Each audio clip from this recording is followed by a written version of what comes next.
Get ready, Staten Island.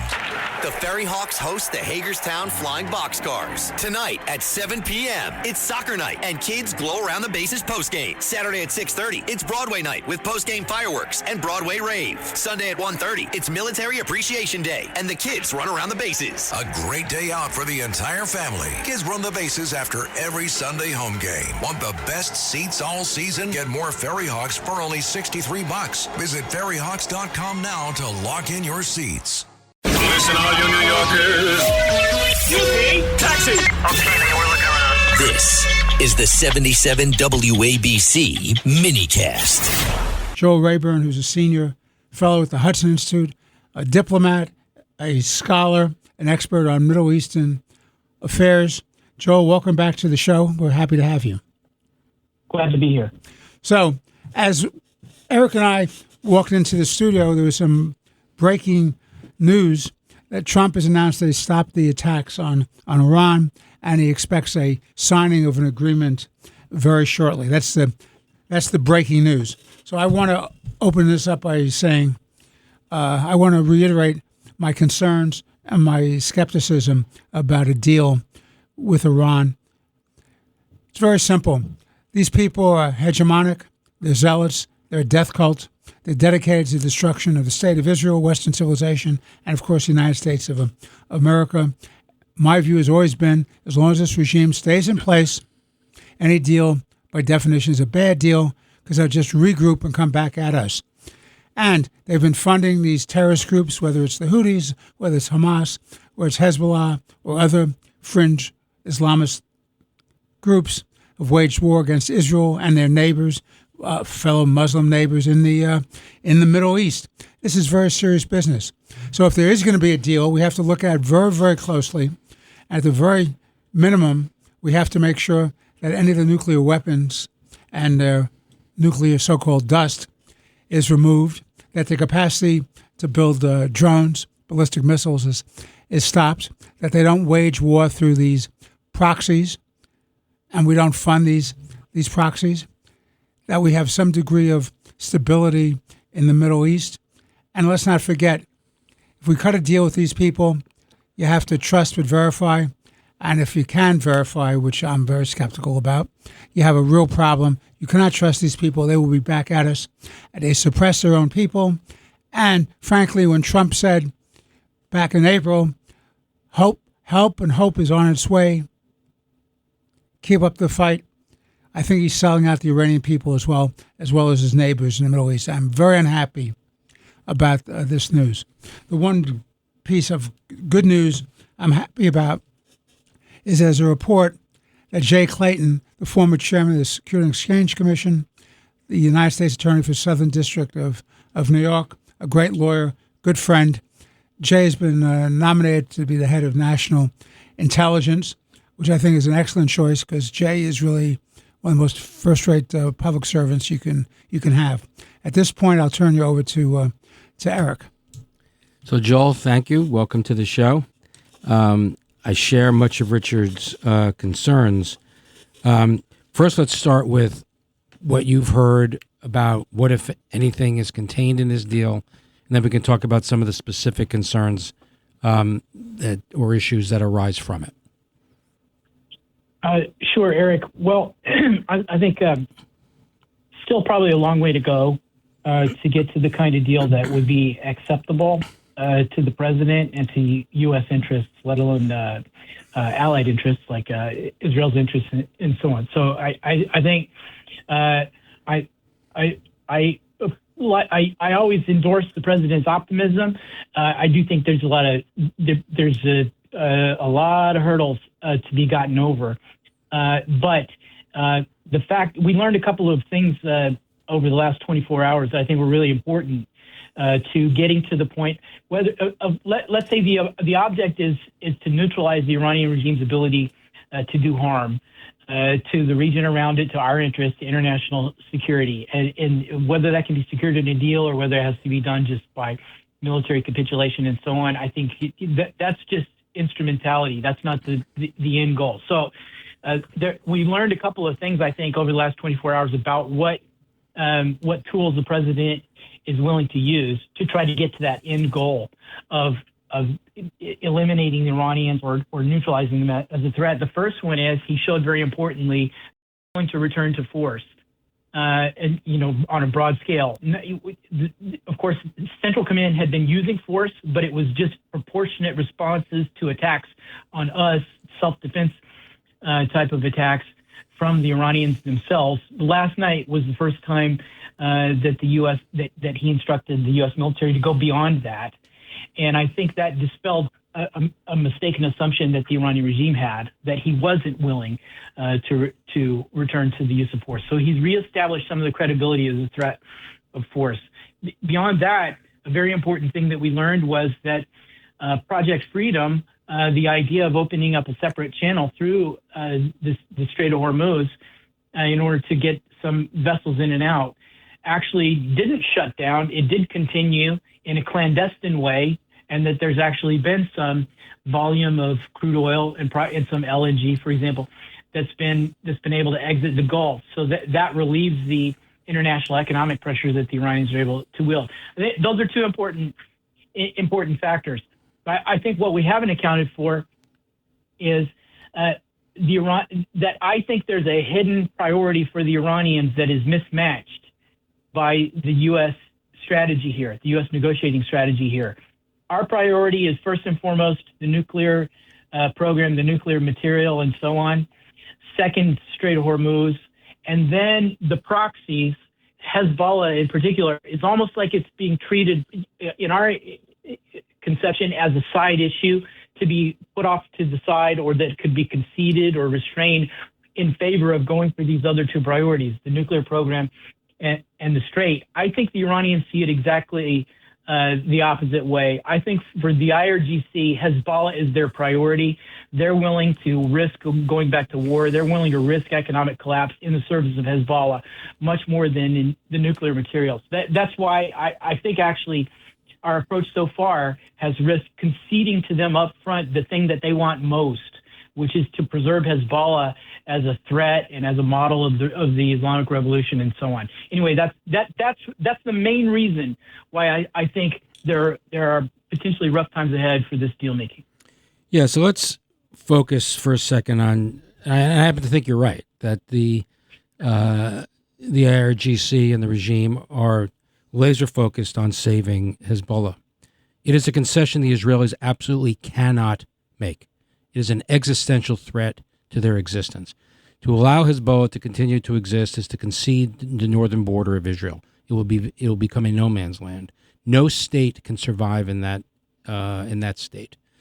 So, if this deal does include a forced cessation of hostility, an imposed cessation of hostility of the United States on Israel to prevent it from destroying Hezbollah, one of my huge concerns is that's going to put the Israelis and us on a collision course, because I don't know how Israel can survive if Hezbollah is allowed to continue to exist. That's the first thing, and the second thing is it relates to the Arabs. If I'm a Gulf Arab state, I can say this is a wonderful deal. It's great. It's fantastic.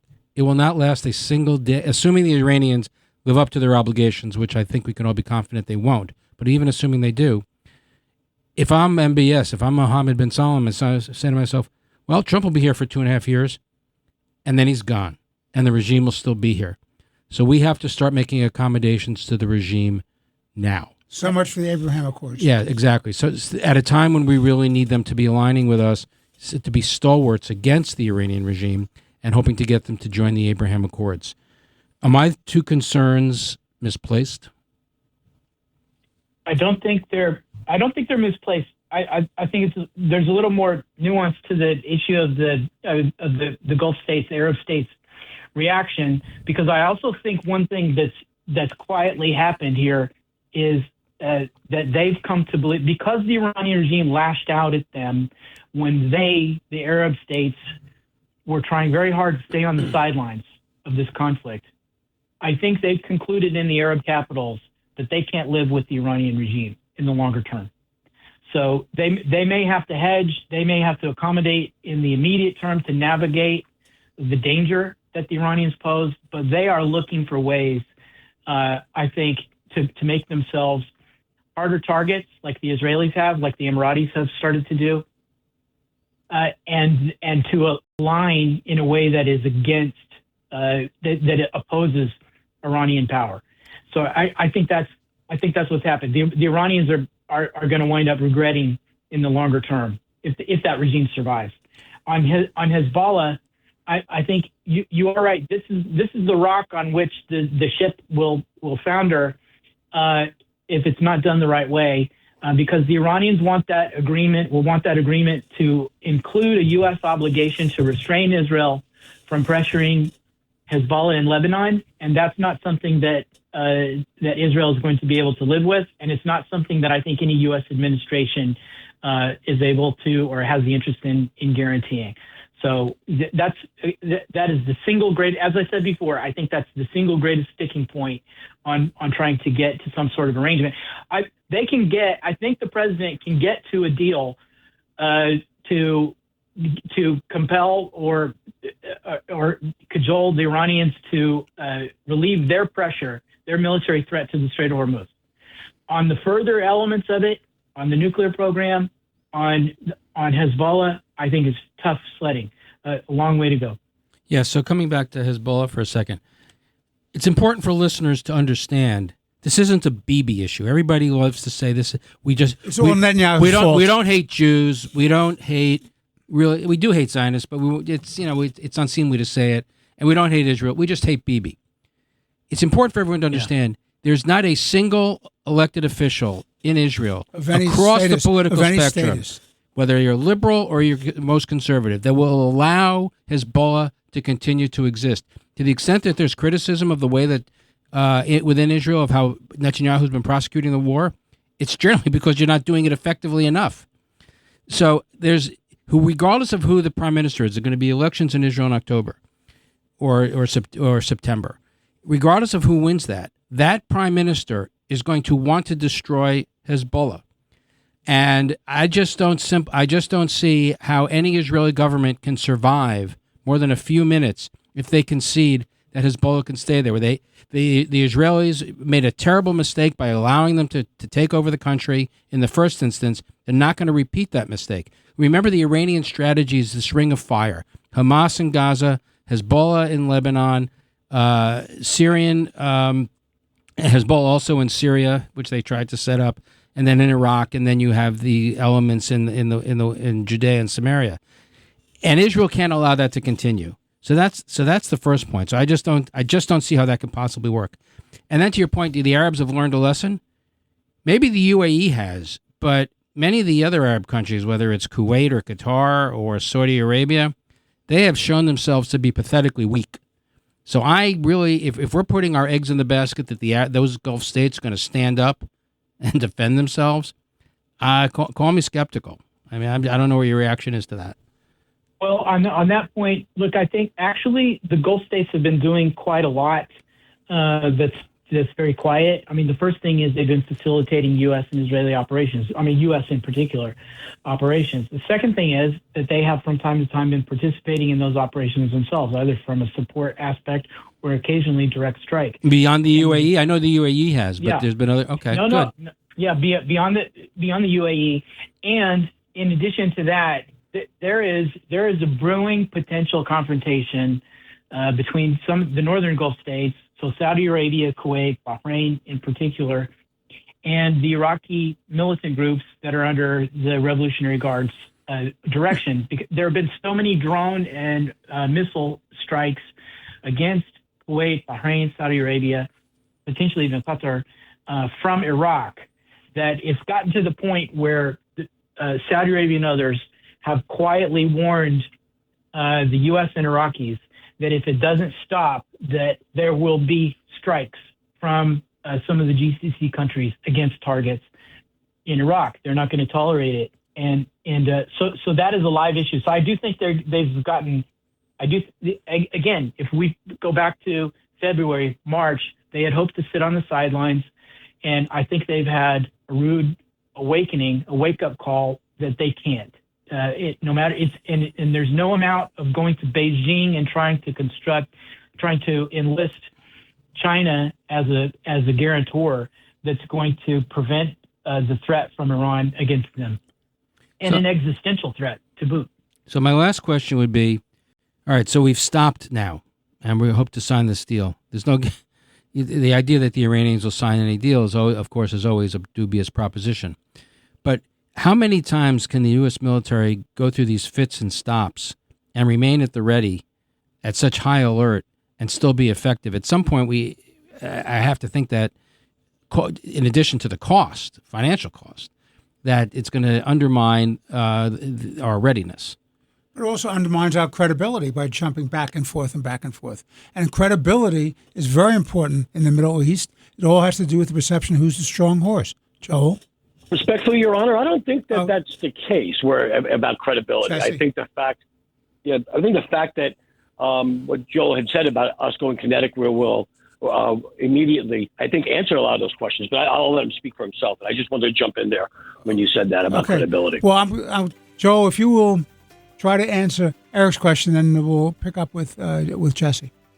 Yeah, I think so. The question was, how long can the U.S. military keep it up? Is it harming U.S. readiness and so on? Well, I think, look, the U.S. military has to keep it up because if the president is going to get to a resolution of this conflict on terms that are acceptable to us, he has to have that credible threat of the use of force. Mm-hmm. Yep. So he can't hold the pressure off and expect to get his strategic objectives. That is where the Iranian regime, until last night, I think thought they were headed. They thought he was unwilling to go back to the use of force because of domestic political constraints or economic constraints here in the U.S. The Iranians can read Twitter. They can read the U.S. media here, and that's what they were hoping for. I think they had gotten into a situation where they believed time was on their side and that President Trump was going to be unwilling to come back and hit them before the midterms and so on. And he dispelled that, or he started to dispel it anyway last night. He has to keep the blockade in place. He has to keep the means in place, not just to force them to a deal that's acceptable to him, but then to enforce the implementation of it instead of what they normally do. So the U.S. military doesn't really have a choice but to stay on station for the time being. Jesse. Joel, thank you. It's great to have you again. And before we get into continuing on this question, I just want to go back to something we were talking about off air, about this alliance that you put together on the blue and orange with the Oklahoma Thunder, your favorite team, and the New York Knicks. Yes. Last night when we were taping the show, OG Onanabe made that incredible tip-in that gave the Knicks a 3-1 victory. And hopefully when this airs, we will be celebrating and planning a parade for new world champion New York Knicks down the Canyon of Heroes. Absolutely. So thank you for how you negotiated that alliance between the Thunder and the Knicks. It's probably the subject of another show, and we'll have you back after the NBA Finals. But just going back to what we were bringing up to you, what it seems to be, and I want to just speak to a couple of issues you brought up with Eric, is that some of the issues that have been clarified here in the last several days, when this airs, it'll be a couple of days, is that President Trump has definitely set forth that the use of full force is never off the table, and that that the Project Freedom was still in force, so maybe a little bit more clandestine, maybe less public than we were led to believe. But it also goes to the fact that whatever deal comes forward, and especially as it involves Israel's northern border, that whatever may be being said publicly between the two leaders, do you see that, or do you, from your experience and what your sources, that Israel, no deal is not going to move forward without Israel's understanding, acceptance in this deal, and especially with the fact that what we concluded in your last question, with the last Eric's last question, is that the use of American force and the presence of American force is it is the only insurance that whatever deal may be signed, and No deal could be signed by the time we get to this because that's the way the Iranians operate, and we don't even know which group we're talking to or whatnot. But do we see that there's a lot more going on underneath, diplomatically, militarily, strategically, special forces to keep like the Strait of Hormuz open, Project Freedom going, and the fact that we are there as a forceful military to ensure whatever deal may or may not come? Well, I'll add one thing. I'll add two things to your list, Jesse. The first is the president in his statement earlier today it indicated that he's willing to seize Karg Island, or he's willing to seize the Iranian oil production. That's the first time he's been that explicit about that threat. So this is another threat that he's putting on the table. In addition to that, we also heard from Secretary Scott Bessent this morning reiterating that which kind of gets lost from the headlines. Operation Economic Fury is continuing, and that the Iranians, the longer the Iranians keep up their confrontation with the United States, the more they're going to lose. They're going to deteriorate economically, and that's not a matter just of there's no concept behind that economic sanctions are going to make life difficult for the Iranian people, and then that's going to lead to some chain reaction. That's not the idea. The idea is severely disrupt the Iranian regime, especially the IRGC's cash flow that they require to prosecute the war and to pay for their security apparatus that keeps them in power. That's so I think when you add those two things to sort of the toolbox, toolkit that you outlined, I think that tells you, yes, there's an awful lot going on. It's not just about the blockade. It's not just about the negotiation that's happening. There are these other lines of effort, these other lines of pressure that are very important to operate all together as a grand strategy. But I do want to come back to one of the topics we were discussing a little bit earlier, that the Iranian mindset of when Trump leaves, assuming they make it. Yes. Mm-hmm. Do they just say to themselves that we don't have to outlive the United States? This is for the regime. We just have to outlive Trump. Because if there's a Democratic president, Kamala Harris will never enforce anything. Pete Buttigieg will never enforce anything. AOC will never enforce anything.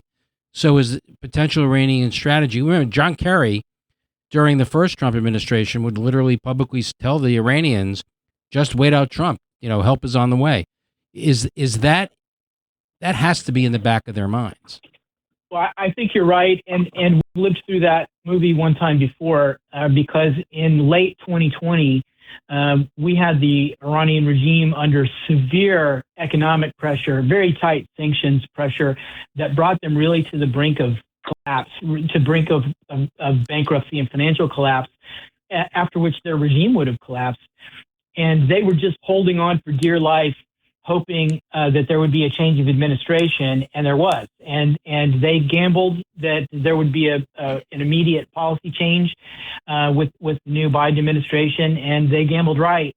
And the sanctions pressure was relieved, and they were able to then they built out the axis of resistance even more with the sanctions relief windfall that led, in my view, directly to October 7th and October 8th. So yes, they will be looking to try to wait out President Trump. This is why I think the role of whoever's going to be the nominees for 2028 is very important. That they tackle this issue and be explicit about it in the campaign and be held to that. And in addition, that Congress has a role here.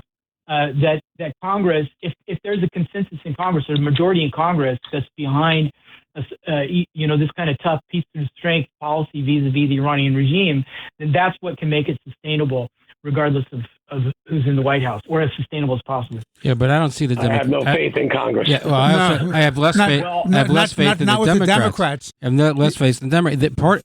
Part of their policies now is to separate themselves from Israel. Exactly. So and they think the JCPOA still is the greatest thing since the British surrendered at the end of the revolution. So I don't see how that works. I don't see how that works. Well, that's why, gents, in my view, every congressional candidate who's going to be running in the 2026 and 2028 cycles should be put on the record.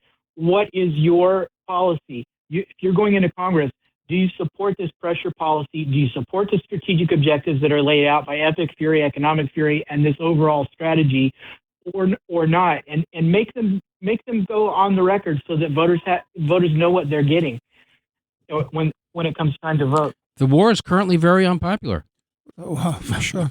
You know, part of the problem, gentlemen, is this: the Straits of Hormuz were open. These guys led to the crisis in terms of maritime trade. They've learned a great lesson, which is they have real leverage because of physical geography and their ability to stymie maritime trade and have international economic results favorable to them. They've learned that lesson. They will not forget that lesson. They're a regime that's dedicated to the destruction of Western civilization. That's in their toolbox, and that's a real problem. That's my first point. My second point is I have no confidence at all in the ability of the American people to take long-term pain. It's not in their toolbox. It's not in their mindset. It's not what the American people No, but we've about. shown during World War II we can do that. But That was a different but world. the public has to be prepared. No, The public has to be prepared. Listen, Trump could do a much better job of messaging and narrative and explanation. There's no doubt about that. I agree with that. But I'm saying to you, this is a country that has a extreme left in the Democratic Party, which is isolationist, an extreme right in the Republican Party that's isolationist.